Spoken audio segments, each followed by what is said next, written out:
Você já se sentiu invisível dentro da própria família? Como se, de repente, sua presença fosse apenas um detalhe, e sua ausência, um alívio.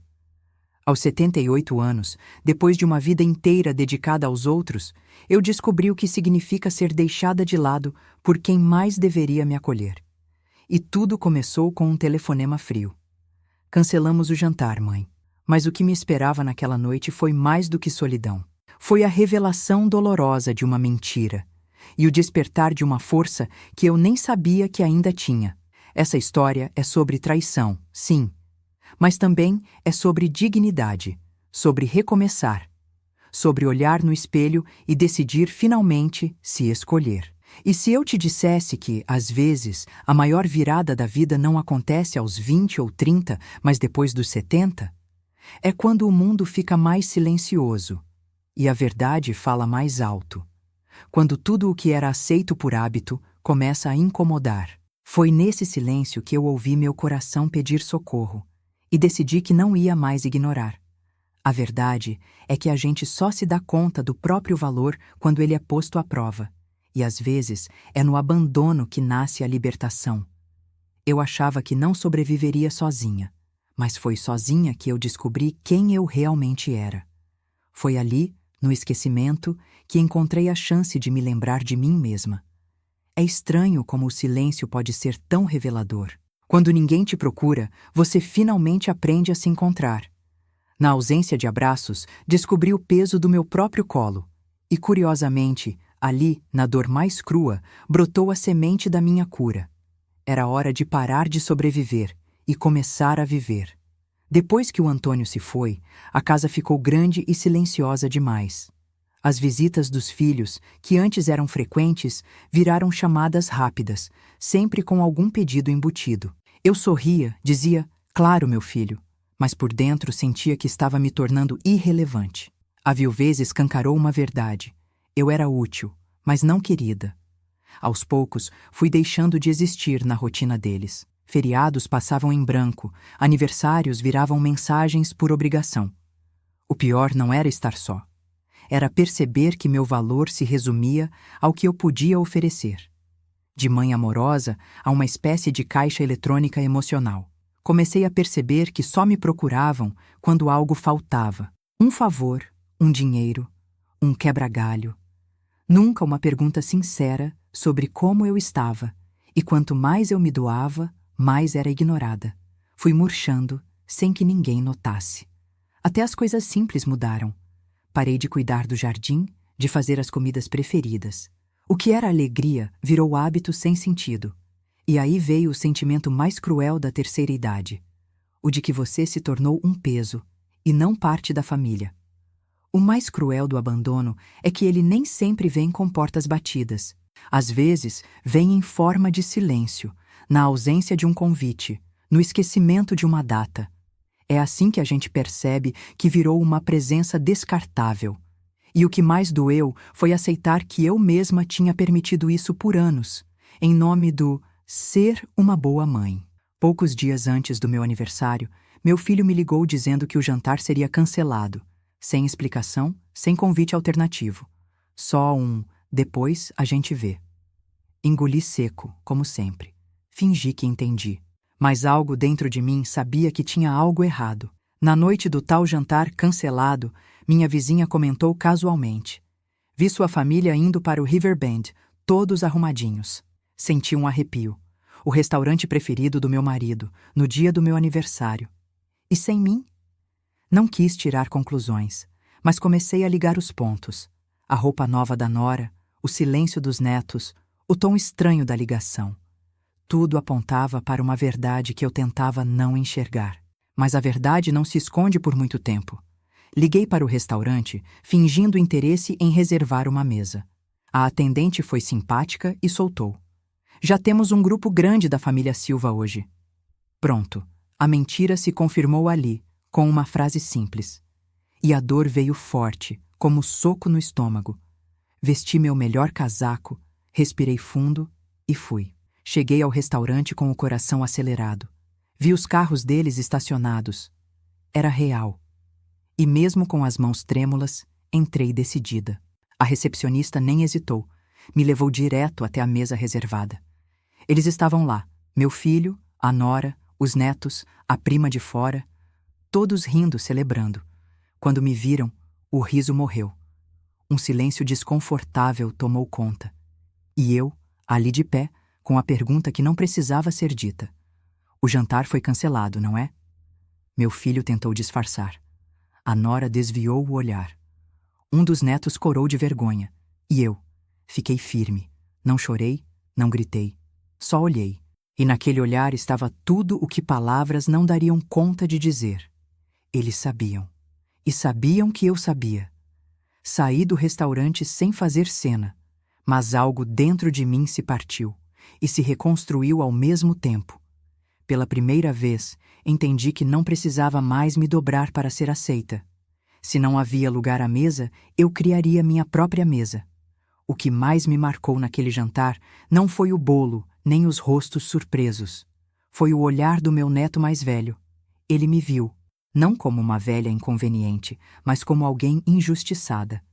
E naquele segundo, eu percebi que talvez ainda houvesse esperança. Não na reconciliação com todos, mas em quebrar o ciclo para as próximas gerações. Cheguei em casa e sentei no sofá, olhando ao redor. Tudo ali respirava passado. A casa onde criei meus filhos, onde amei meu marido. Agora era só um lembrete do que eu já não era. Decidi. Era hora de ir embora. E dessa vez, por mim. Liguei para uma corretora no dia seguinte. Quero vender, disse com firmeza. Ao mesmo tempo, procurei um advogado. Reescrevi meu testamento, tirei nomes por obrigação e incluí quem me tratou com respeito, mesmo sem laços de sangue. Uma parte do valor da casa foi destinada a um projeto social, outra para minha nova morada. Nada de deixar patrimônio como isca emocional. Meus filhos aprenderiam que amor não é herança, é presença, e a ausência cobra caro. Tomar essa decisão me devolveu algo precioso: o controle.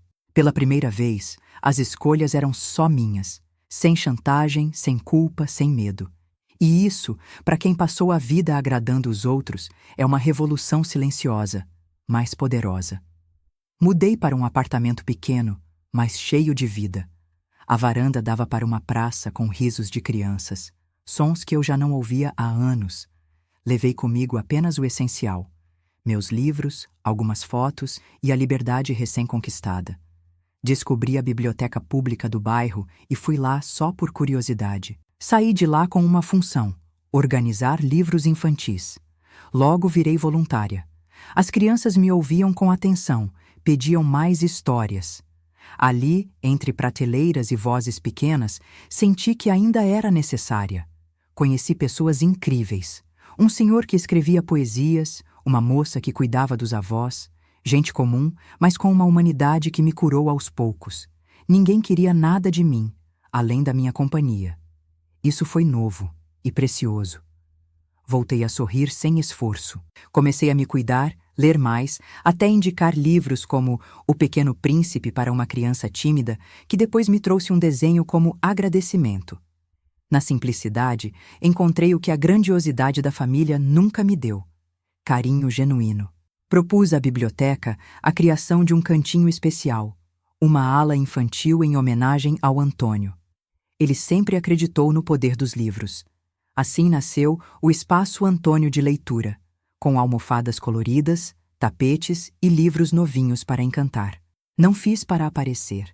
Fiz porque queria deixar algo que tivesse alma. Não mais heranças que dividem famílias, mas legados que somam vidas. E percebi que a maior recompensa não vinha dos aplausos, mas dos olhos brilhando ao meu redor. Organizei eventos, arrecadei livros, contei histórias. Gente simples se juntou à causa e o espaço virou um refúgio para muitas crianças. Ali me sentia parte de algo bonito. Estava viva, útil e, pela primeira vez em muito tempo, feliz.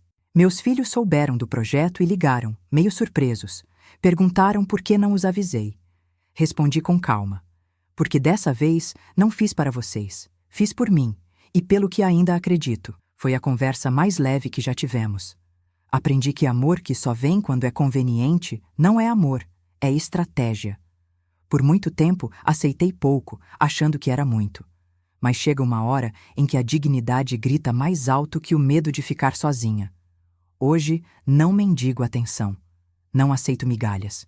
E mais importante, entendi que a velhice não é um castigo, é uma chance de renascer. A liberdade que encontrei aos 78 anos tem um gosto que nenhuma aprovação familiar seria capaz de oferecer.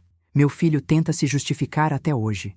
Eu escuto, mas não volto, porque respeito não se implora, se exige com postura. E se não vem, a gente se afasta. Escolher-se pode doer, mas se anular, dói muito mais. Hoje, só fico onde sou bem-vinda. Só me conecto com quem me enxerga de verdade. A dependência ficou para trás, junto com a culpa e o medo. O que ficou foi paz. E uma certeza: nunca é tarde para ser inteira, mesmo depois de ter sido partida tantas vezes. Dignidade não se perde de uma vez. Ela vai sendo cedida aos poucos, numa piada que machuca e você ri, num pedido injusto que você aceita, num convite que nunca vem e você finge que não ligou. Mas chega uma hora em que a gente acorda e entende que viver com menos, cercada de verdade, vale mais do que viver cheia de gente que só quer te controlar. É nessa hora que a gente aprende a dizer não sem culpa, a se afastar sem raiva, a colocar limites sem precisar justificar. Porque amor verdadeiro não exige sacrifício contínuo, exige reciprocidade. E onde não há troca, há servidão. E eu não nasci para servir, eu nasci para viver. E sabe o que é mais bonito disso tudo? Descobrir que não preciso provar nada para ninguém, nem justificar escolhas, nem implorar por respeito. O que conquistei foi mais do que liberdade. Foi paz. Uma paz que só chega quando a gente fecha as portas certas e abre janelas para dentro. Quantas vezes você já calou sua dor só para manter a paz? Quantas vezes se colocou em segundo plano, achando que era amor? Essa história não é só minha. Pode ser a sua, da sua vizinha, da sua mãe. Mas aqui vai uma verdade que ninguém te contou. Respeito não tem idade. E dignidade não tem prazo de validade. Não importa se você tem 30 ou 80 anos. Sempre há tempo para se escolher. Para dar um basta no que machuca e abrir espaço para o que cura. O que você tem tolerado em nome do costume?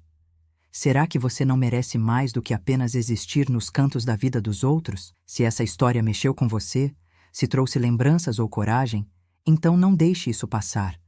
Comente aqui embaixo. Me conta o que você faria no meu lugar. E claro, inscreva-se no canal, ative as notificações e fique com a gente. Aqui, cada história é um espelho e talvez uma nova chance de recomeçar. E lembre-se, nunca é tarde demais para ser feliz por inteiro. Você não está sozinha. E talvez sua próxima fase seja exatamente aquela que vai fazer tudo valer a pena.